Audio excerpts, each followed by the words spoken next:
What is the UFC doing? Movsar Evloev against Pico, Yair Rodriguez against Volkanovski 2. What the hell is going on in this video? Hello and welcome to Bloodsport MMA. Assalamu alaikum. This is just so weird to me. I mean, what's going on in the featherweight division right now is just, it does not make too much sense. I can see their thought process behind it. I don't know if that's exactly what they think, but I have an idea what they think. They probably think like, hey, if we make Yair against Volk 2, Yair Rodriguez has a chance to beat Volk, even though Volk dominated him in the first fight. Yair always has a chance to win against a guy like Volk, especially with his dangerous head kicks. We saw head kicks can be an effective weapon against Volk in the fight against Islam, right? And Volk has been knocked out 2 times in his last 3 fights. So there is a chance that Yair can win that fight. He definitely has better chances than in the first fight, right? And if Yair wins that fight, they have a Mexican champion who has an exciting style, who is a striker, and he's Mexican, which is the big part of this because the UFC loves Mexican champions. They love to push the whole Mexico narrative with the Noche UFC, the Cinco de Mayo, all those things, right? It sells very well. The Mexican people are huge MMA fans. Viva Mexico, güey! Viva Mexico! So it would be good business for the UFC because the other side is Movsar Evloev being the champion. Of course, if we take Volk out of there, Volk is always a great option for them. But if Movsar gets the title fight and Movsar wins, you have a guy that has 0 finishes in any fight in his life, or at least in the UFC, 0 finishes, and does not really get any fans in the stadium, right? That's probably what they are thinking. But we have to be a little bit fair, at least a little bit. If Yair would be Conor McGregor, I would be like, I understand it. But Yair, the fans like him, but he is not what of a crazy superstar. You know what I mean?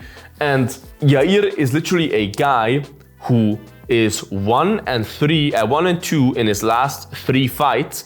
Since he last had a title shot against Volkanovski, he lost his next fight by finish against Brian Ortega. He got submitted.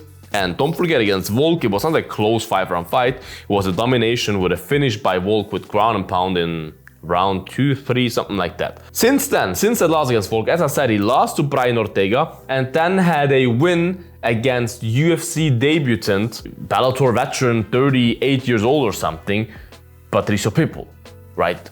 And of course, hey, Patricio Pitbull is a good guy to beat. Of course, he's a big name in the general MMA world, but you do not deserve a title shot of beating Patricio Pitbull when you lost your last 2 fights before that and got finished in both fights. Like, you just do not deserve a title shot that way. That's just not how meritocracy works, bro. You did not beat anyone ranked in the UFC since that last title shot you had.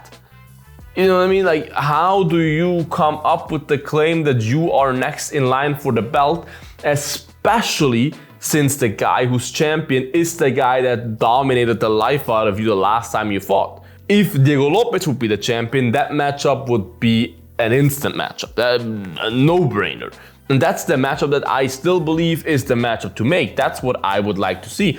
I would like to see Diego Lopes versus Yair Rodriguez for a #1 contender fight. That would be fair, right? And for the sake of God, give Movsar Evloev his title shot.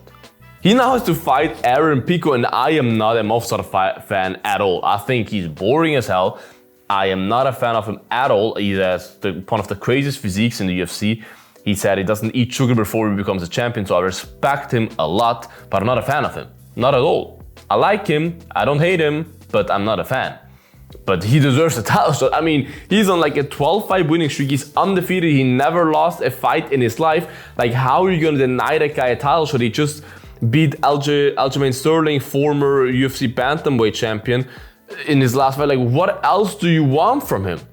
Now he has to fight a newcomer, of course not a newcomer in the general MMA world, but a newcomer in the UFC, another Bellator veteran coming over, Pico, who is a dangerous guy, right? It's a risky matchup for Movsar in terms of he doesn't have much to gain by beating Pico. Like, how? How does he not deserve a title shot? Even Volk himself said that he believes Movsar is next in line and he wants to fight Movsar. Give him that fight. Volk sells that fight himself, don't worry. I don't think that Volk versus Yair does more pay-per-views necessarily than Volk versus Evloev. Because other than the Mexican fans, who is excited about that fight? And I don't say it's not a good fight, those are two elite fighters. But after that domination, no one really cares about that fight. No one really cares, bro. I would rather have, and this is a very far-fetched claim, but I would rather have Jean Silva fighting Volkanovski. That fight would sell. That's how you would sell pay-per-views. If that's what you want, if you want to sell pay-per-views, give Jean Silva the crazy a crazy jump and let him fight for the title, because that fight would sell. That's a fight that excites the people, because the featherweight division is in a horrible state right now with a lot of boring guys in there, a lot of guys that are journeymen. The featherweight division is horrible at the moment. The top 10 is guys like Brian Ortega, who would never beat Volkanovski other than when he nearly got him. But Brian Ortega, he already fought him. You have guys like 50-year-old Josh Emmett. You have the runner and the track star, Ron Murphy. Like, the featherweight division is horrible at the moment. It's horrible. The two #1 contenders, Max Holloway and Ilia Topuria, are now at lightweight. So featherweight is looking for a new star, and with Jean Silva you have a potential new star there that could sell tickets, and it's a bold move. But I would rather make that fight than making Yair versus Volk 2. That makes no sense for me. And even though it's not officially announced yet, at least while I'm making this video it's not officially announced yet, it looks a lot like that's gonna happen, and I just think that's the wrong move by the UFC. That's the wrong freaking move. What do you think about this whole topic? Who deserves a title fight? Who do you want to see fighting Volk next? Write it in the comments, you guys. Make sure to like this video, subscribe to this channel. Would appreciate that a lot. Become a member, all the good stuff. Check out my merch, first link in the bio. You will love it. Check it out, you guys. Stay bloody, and until the next one. Bye-bye. Bloodsport out.